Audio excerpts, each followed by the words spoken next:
তো বন্ধুরা, আজকে আমি আপনাদের সামনে নতুন একটা টপিক নিয়ে হাজির হয়েছি, যেটা হলো স্বপ্নদোষ দূর করিবার তদবির। তার মধ্যে এই তাবিজটা যদি আপনারা ব্যবহার করেন, তাহলে আপনারা সহবাসে অনেক সময় আপনারা বীর্য স্থগিত রাখতে পারবেন। তো এটা আপনারা আমি যেভাবে বলবো আপনারা ঠিক সেরকমভাবে প্রয়োগ করবেন।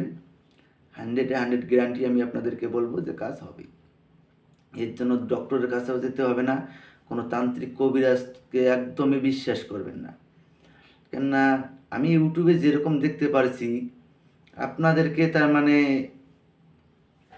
এরকম এরকম জিনিস দেখাচ্ছে, আপনারা ওইসব দেখে বিশ্বাস করে টাকা পয়সা তান্ত্রিক কবিরাজদেরকে দিয়ে দিচ্ছেন, কিন্তু কাজের কাজ কোনো কিছুই হয় না।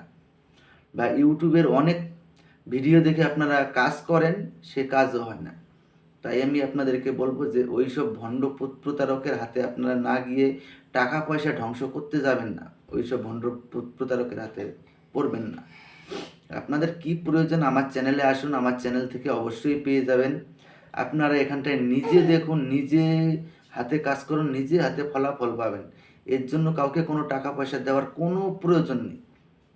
তো বেশি কথা বাড়াবো না, আমি আপনাদেরকে তদবিরটাকে দেখিয়ে দিই, আপনারা তদবিরটা দেখে নিন। দেখুন, সহবাসে ধাতু বিরত রাখার তদবির।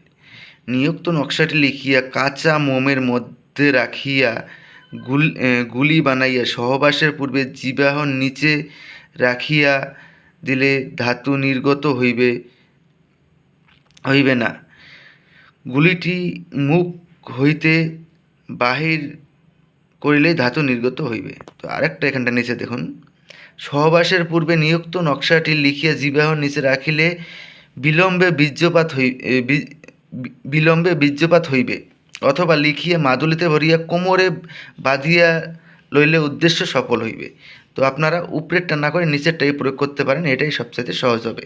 কেননা জিহ্বার তলে রাখা সম্ভব না, কোমরে বেঁধে রাখবেন, তো এটাই সবচাইতে আপনাদের সুবিধা হবে। আশা করি বুঝতে পেরেছেন। তো এখানটায় যেরকমভাবে বলা হয়েছে আপনারা ঠিক সেরকমভাবে প্রয়োগ করবেন, তাহলে পরে আপনারা কাজে সফলতা পাবেন। তো আপনাদের কি ধরনের টোটকা প্রয়োজন আমাকে কমেন্টে জানাবেন, সেটাই আমি আপনাদেরকে দিয়ে দিব। আর ভিডিওটা আপনাদের বন্ধুদের মাঝখানে শেয়ার করবেন, এর জন্য যেন কোনো ভাই বোন কাউকে কোনো টাকা পয়সা দিয়ে যেন প্রতারিত না হয়। আশা করি বুঝতে পেরেছেন। ধন্যবাদ, আবার দেখা হবে পরবর্তী ভিডিওতে। ধন্যবাদ।